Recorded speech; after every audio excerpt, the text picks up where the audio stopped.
check out all of this new algae growth. Oh, is that not gorgeous? It's a good stick. I think you should get that one.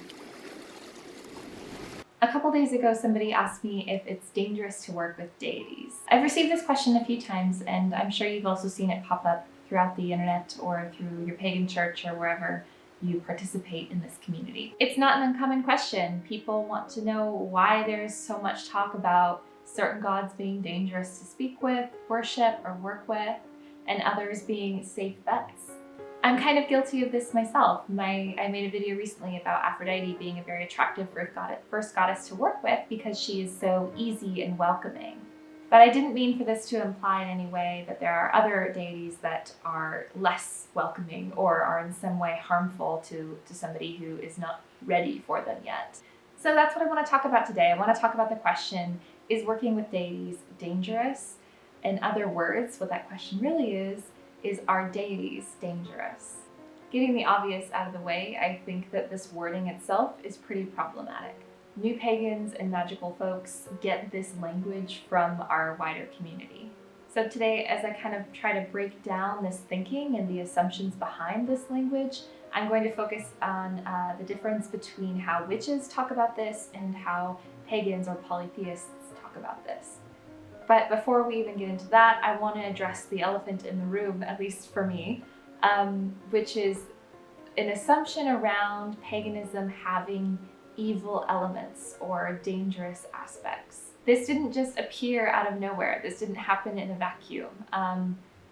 There have been centuries of efforts by the Christian church to paint indigenous religions, both from the West and from all over the world, as evil and as less than, as dangerous, as if the ancestors and spirits of that tradition, the natural energies that have supported that tradition for hundreds or even thousands of years are working against the one true good spiritual energy of God. So just relinquishing the title of Christian or relinquishing any ties to the Christian church doesn't change that a lot of the ways that we think about other religions, including our own, is going to come from a very conditioned mindset and a very conditioned lens to see things as suspect, as dangerous, when in fact people who did not have technology or reading and writing necessarily were just fine working with those deities and energies in the ways that they did. So decolonize your mind a little bit before we go forward. So we're going to talk about witches and polytheists. Number one, the witches. So witchcraft is a set of magical practices in order to sort of change the environment, change the world, change yourself, to create change in reality through a magical formula of some kind. Whereas deities come from a religious point of view. That is a spiritual pursuit. So a lot of witches in 21st century America do blend the two, do practice witchcraft with an element of spirituality and religion. That is kind of the norm. But there are a lot of witches out there who consider themselves completely atheist, that do not believe in any sort of divine consciousness or plan in the universe. That is not at all part of their practice. So imagine yourself as a witch who has entered into a witchcraft tradition. You would probably be more than willing to put in the scholarship needed to effectively work with a deity. Witches sign up for quite a long reading list anyway. So that part of the equation, that scholarship required to respectfully approach a deity, is usually pretty easy for your typical witch to understand is necessary. What's not cool is that there is a lot of pressure on witches to complete their magical studies before graduating to the level of deity work, as if that is somehow a gate-kept aspect of their path. This is very true for some like witchery schools that don't even formally allow you to select your matron or patron deity until your year and a day is up, or maybe even 5 years or something like that. This is a pretty common thing.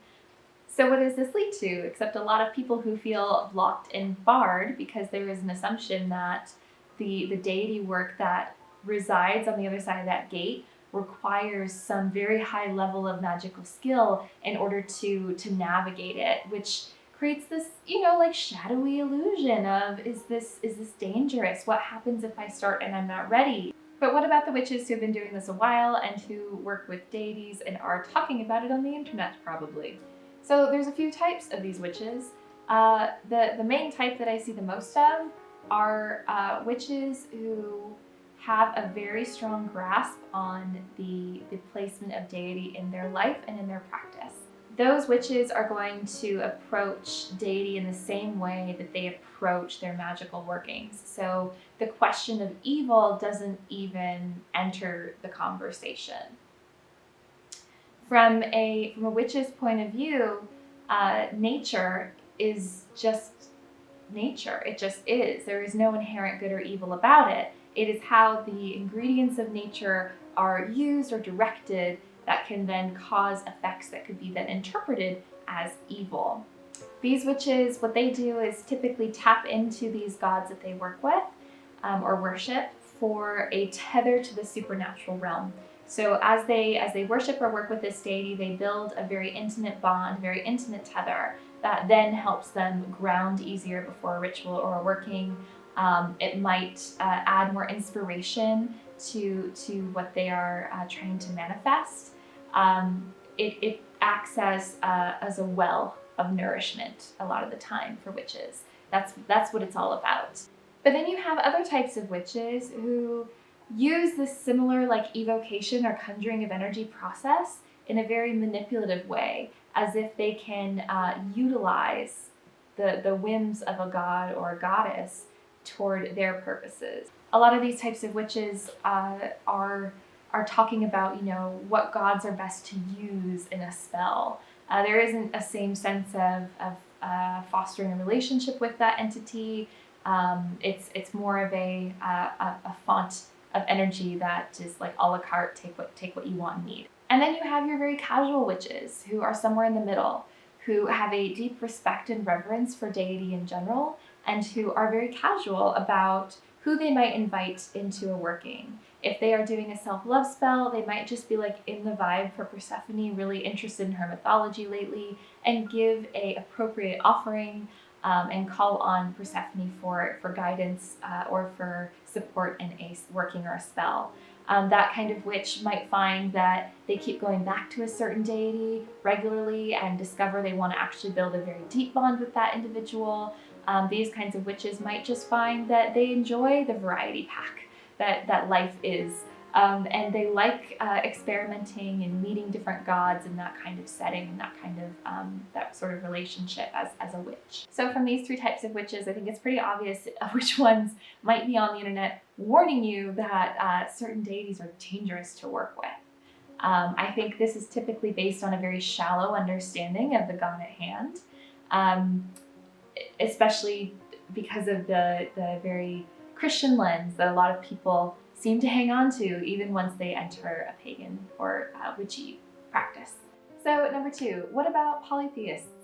So right off the bat, polytheists may or may not be witches. So a polytheist is somebody who believes in the gods as very real beings and may or may not practice witchcraft alongside that. So I consider myself, for example, to be a polytheist pagan, but I don't exactly do witchery much. Like I don't identify as a witch. I identify as a polytheist pagan. Polytheists might believe in the gods of the old world, of the ancient world, or of like contemporary times. They might be pulling from a set of neo-pagan traditions or religions or theosophy. They might be pulling from... What? What? What? Mona? A polytheist is just someone who believes in more than one god. Polytheists also aren't always pagan. Like there are contemporary polytheist traditions that do exist. Shinto is an example, Hinduism is an example. They are technically polytheist traditions. In the polytheist pagan context though, there are a few types like revivalists or reconstructionists. What you'll find with polytheism is that a lot of people have a stronger understanding of the context of evil than you might see in a lot of witchcraft circles. So polytheism has a lot of emphasis on historical sources, how a culture was demonized, and how its religion buried underground in favor of things like Christianity. So I think that typically when you speak with a polytheist, you're going to find less of an inclination to support the idea that a deity can be dangerous. Polytheists are far more likely to maintain an altar to the trickster or the evil god of that pantheon and continue to give libation to them over the course of their spiritual life as a way to ensure protection or to bond with that energy and not feel threatened by it. There are two main distinguishers of polytheists, though. You're going to find a lot of hard polytheists in the community, and you're going to find a lot of soft polytheists in the community. So what's the difference? A hard polytheist is somebody who believes that the gods are real, like real as you and I, real as my dog over there barking. They're real things. They're real entities. They're real conscious, aware beings that exist in either the natural world or on the cosmic level. You may see some hard polytheists think that all storm gods, for example, are just one storm god who has different interpretations in different cultures, but you're usually going to find more of a distinguisher between cultural gods. So an example would be a lot of hard polytheists don't necessarily think that Venus and Aphrodite are the same, even though a lot of us might have that assumption of Greece and Rome being just so interchangeable that the gods are interchangeable. A hard polytheist will typically not see it that way. There are exceptions, of course, but that's sort of the mindset that there is a difference, that Venus is her own person and Aphrodite is her own person. A soft polytheist, however, is going to see a lot more interrelation between the gods. They are more likely to believe that all mother goddesses are related, all love goddesses are related, all war gods are related, and see them as expressions of an archetype, maybe expressions of an energy, maybe expressions of a core group of gods that we can't see or can't name. A soft polytheist might even believe more on the realm of other New Age thinking, that the gods are actually archetypes, or the gods are actually just faces from the cosmos, and it's less of a human being, and more of an energetic quota that is filled by their faces. So obviously polytheism is quite a spectrum. You have people who believe that the gods are more representative of maybe cosmic energies or archetypes over here, and you have people who believe that they are very independent, distinguishable beings with personalities over here. And there are people who fall everywhere in between. There are people who change their minds all the time, and that's totally normal and okay. So if you find yourself wondering all the time which side you might be on, don't worry, it is a spectrum and it is a free-flowing one, and often really great for debate and sharing stories.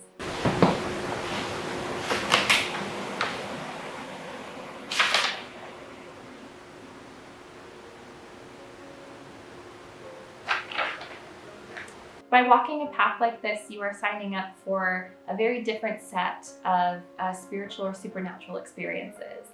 The closest thing I can really think of are some of the stories in the Bible about characters who were either at rivers or on mountaintops, who encountered angels and described the experience as just terrifying. These angels would emerge maybe from the heavens or out of reality itself, and they were just so otherworldly, so unfamiliar, so high frequency, you might say, that the characters, though they revered the angel, would say that they were scared and terrified, and don't hurt me, don't kill me, please can I look away, don't make me look at you. Those kinds of experiences happened in the ancient world, they happen now, they happened in probably Neolithic times. We are a very spiritual species. We have a very deep yearning to encounter the otherworldly, but we also get very scared of it when it finally happens. So I think for a lot of people, the experiences that they've had might lead them to tell others that there is something dangerous or terrifying about gods, especially if you're working with one that isn't necessarily associated with all the rosy things in life. If you are interested in someone like Loki, who's that trickster, you're gonna have tricks played in your life, and there's gonna be tricks around you. Like, I know I'm not cut out for a trickster god. That is not on my radar. Or if you are working with somebody like the Morrigan, who is a woman of the battlefield, who has no issue with blood and raw meat and crows. Like, you need to have that same stomach of just accepting nature for nature and reality for reality, and learning the lessons that you can from that god or goddess. Because at the end of the day, all of these beings have things to teach us. Whether you want to just offer worship and libation in exchange for, just blessing, just to be seen by them out of a desire to be seen by that god, that's awesome. If you want to do some like deeper shadow work or true working with like the ups and downs deep magic kind with a god, that's cool too. It's totally up to you. Just be prepared for the intensity of that experience. An example of this could be the god of chaos, Set, who is very often painted as an evil character, the antagonist to Heru. He's a baddie, right? But Set is the instigator of Heru's growth and progress. He is the foundation upon which Egypt was built, was him shaking the earth. We wouldn't have the continents we have today if it wasn't for Pangaea splitting apart, When there's a volcanic eruption, the ash leaves behind an amazing new soil. Or when there's a wildfire, yes, we see destruction of an entire habitat, but it leaves behind a very beautiful new one that invites all kinds of new creatures back into the ecosystem. Being a god of chaos means being a god who rattles the rigid, who isn't afraid of major change, of throwing up all the puzzle pieces into the air and letting them fall, of taking that risk and that chance. And that to me is not evil, that is not dangerous. If you are somebody who cannot handle risk or chaos, that might come across as very dangerous when that energy starts working in your life. But if you're someone like me, for example, who loves a little bit of that, it's a great learning experience, and it's really spiritually nourishing. So let's answer it once and for all. Is working with a deity dangerous? No, it's not. Warning newcomers to the faith that working with deities is dangerous just screams of elitism to me. It is so important that every single one of us learn and read and be sensible and use historical sources and evidence and art to inform our practice. But we already know that. I think the majority of people who are on this path are very well aware that it requires like some scholarship. And I think that we're all mature enough to admit that when you take that step on a very individualized spiritual journey with divinity, with God and goddess and goddess of God and goddess, that you are accepting moments of deep intensity to come to you. You are inviting those in. You are inviting encounters with the unknown and the supernatural. And in my view, that's just part of the path. If you are super scared of working with a deity, maybe it's just not for you. And you know what? That's okay. You do not need to feel pressured by anyone in your tradition that you're in right now, or traditions you're looking at, or communities you're looking at. You should not feel any pressure to work with a deity or not work with a deity. It should be, in my opinion, completely up to you. If you start working with a deity and decide you want to stop, that's okay. You're allowed to sever that relationship and say, thank you for all you've taught me. Thank you for everything. Here, this is going to be my final offering, and I sincerely appreciate this time with you. Goodbye. You can do that. That's totally allowed. You are not tied down to anything. Just don't go making blood oaths to like trickster gods, and I think you'll be fine. Anyway, so that is my answer to the question of, are deities dangerous? Are they evil? No. I hope you enjoyed this video. I hope it gave you something to chew on. Hope it was interesting. I would also really love to hear what you think. If you've had any experiences that were really scary or terrifying, especially if you later learned what they were really about, I would love for you to share your story below, especially for any new beginning pagans or witches who are here checking this out. Also, if you disagree with me, let me know. I would love to hear your argument about why they are absolutely very dangerous, and maybe we can get like some videos back and forth going where we debate about it, because I would love to keep debating about it. not to invite conflict or anything, but you know, I feel like our community is big enough where we can have, like, I don't know, scholarly debates back and forth, like philosophical debates back and forth. I think we've earned that. Anyway, I hope you have a beautiful day. I really appreciate you sitting through this. I will see you again very soon. Bye.